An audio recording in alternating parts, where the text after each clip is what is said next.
Andrew Tate, Ashton Hall ou même Alexis Chance, 90% des gens les détestent. Et si t'en fais partie, désolé de te le dire, mais t'es tombé dans leur piège. Tout leur contenu choquant sur les réseaux servent à construire un personnage qui les rend riches. Et en les regardant, en commentant, en partageant, tout ce que tu fais, c'est les aider. Les aider à atteindre plus de gens et donc à gagner encore plus d'argent. Toi qui te plains du fait qu'un connard soit riche, tu l'enrichis sans même t'en rendre compte.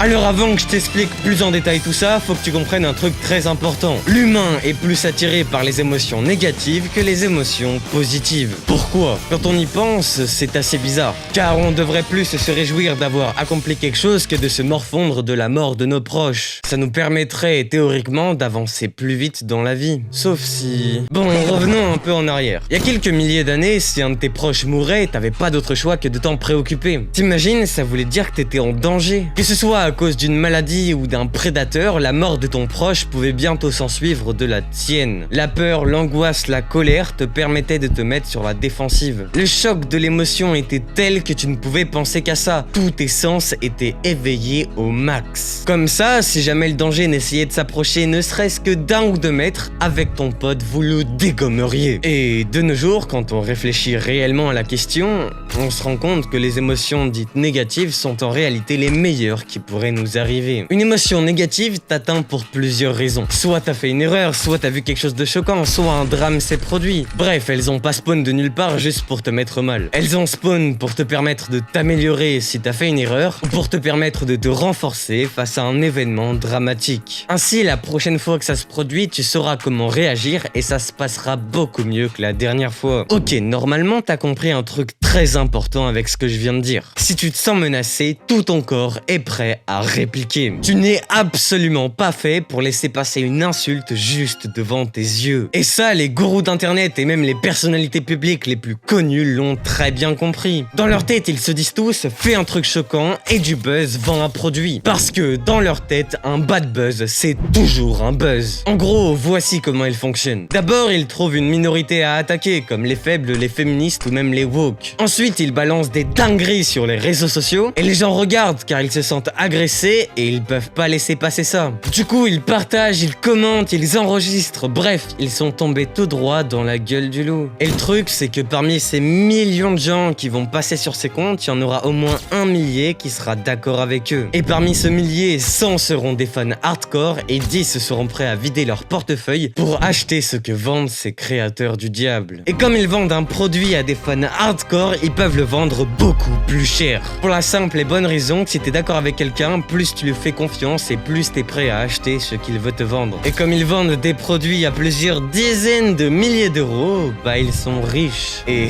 tu sais ce qui se passe après ?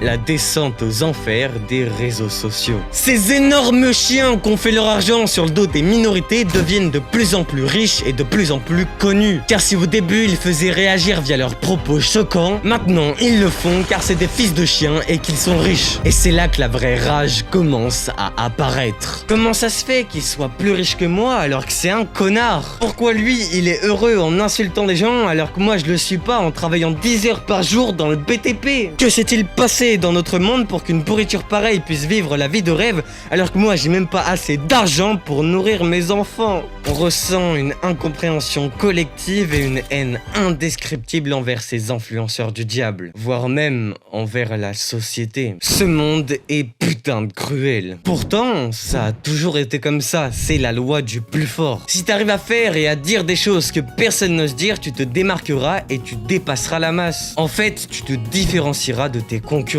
Et même si la majorité des gens te détestent, bah tu t'en fous car t'es en train de créer un empire diabolique. En fait, c'est une espèce de pyramide qui fait payer les gens pour accéder au niveau supérieur. L'idée, c'est que chaque niveau est un produit et plus on avance dans cette pyramide, plus le produit est cher et plus tu gagnes des choses en l'achetant. Que ce soit des ressources, des coachings, des appels privés. En gros, les fans hardcore espèrent te trouver dans le prochain niveau de la pyramide car ils savent pas quand ça s'arrête. Et ils commencent par acheter le PDF à 10 €, puis la formation à 50 € et le serveur Discord à 200 €. Ensuite, une meilleure formation pour 1000 €. Après, le coaching de 3 mois avec un gars que t'as formé pour 3000 €. Puis la communauté encore plus privée et exclusive pour 8000 €. Et enfin, le coaching de 3 mois avec toi pour 20 000 balles. La plupart des fans hardcore s'arrêtent à la première formation ou même au serveur Discord. Mais certains en veulent plus et sont prêts à s'endetter, ne serait-ce que pour avoir un appel avec toi. Au fait, c'est le business model d'Andrew Tate. Tu dois payer pour rejoindre une communauté privée, puis repayer pour rejoindre une communauté encore plus stylée, etc.,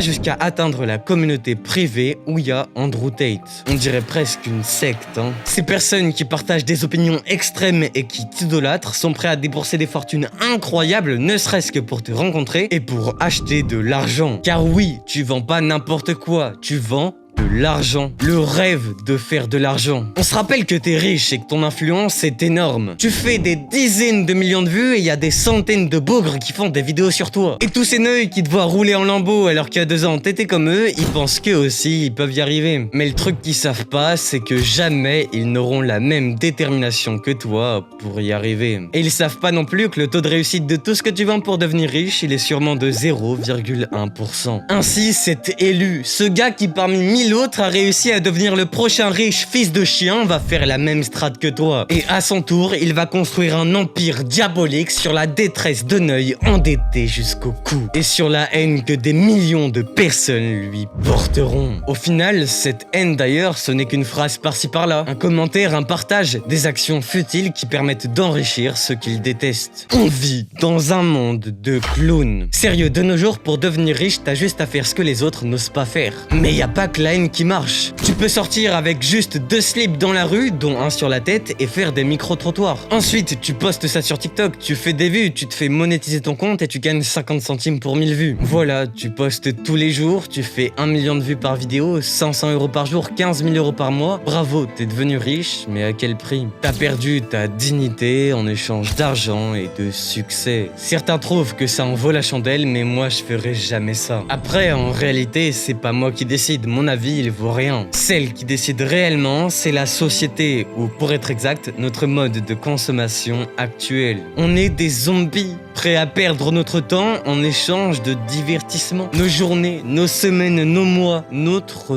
vie. En vrai, ça se comprend totalement. Depuis toujours, on cherche le paradis. Cet état de complaisance extrême. Et peut-être que notre cerveau, à force d'être diverti en permanence, il considère la consommation comme le paradis. Mais le problème, c'est que le paradis, c'est peut-être le nom que l'on donne à l'enfer. Qui nous dit que depuis le début, on est dans le vrai?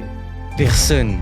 En fait, voici ma théorie. La loi du plus fort va prendre le dessus à un niveau inimaginable. Tout ne sera que rapport de force. Donc il y aura les forts, ceux qui étaient prêts à faire ce que personne n'a voulu faire, que ce soit le débile sur TikTok ou passer 4 ans à travailler 10 heures par jour sur une start-up. Et il y aura les faibles, tout le reste quoi. Ceux qui auront échangé leur vie contre le divertissement. Les forts vivront dans l'abondance et les faibles dans une liberté conditionnelle, car ils seront prisonniers de leurs propres addictions. Et la vérité, c'est que jamais plus un faible ne pourra faire partie des forts. Car à moins qu'un fort lui fasse don de sa fortune, l'intelligence artificielle le dépassera en tout point. Et à quoi bon payer quelque chose de cher et d'imparfait quand on a à sa disposition la puissance d'exécution presque parfaite et quasiment gratuitement? Ce monde dystopique, qu'on le veuille ou non, il y a des chances qu'il devienne réalité. Alors soit tu décides de devenir l'élite dès maintenant, tu prends ton courage à deux mains et tu charbonnes. Tu itères encore et encore jusqu'à enfin réussir. Si c'est ce que tu veux, n'essaye pas 40 milliards de choses en même temps. Apprends une seule et unique compétence et maîtrise-la littéralement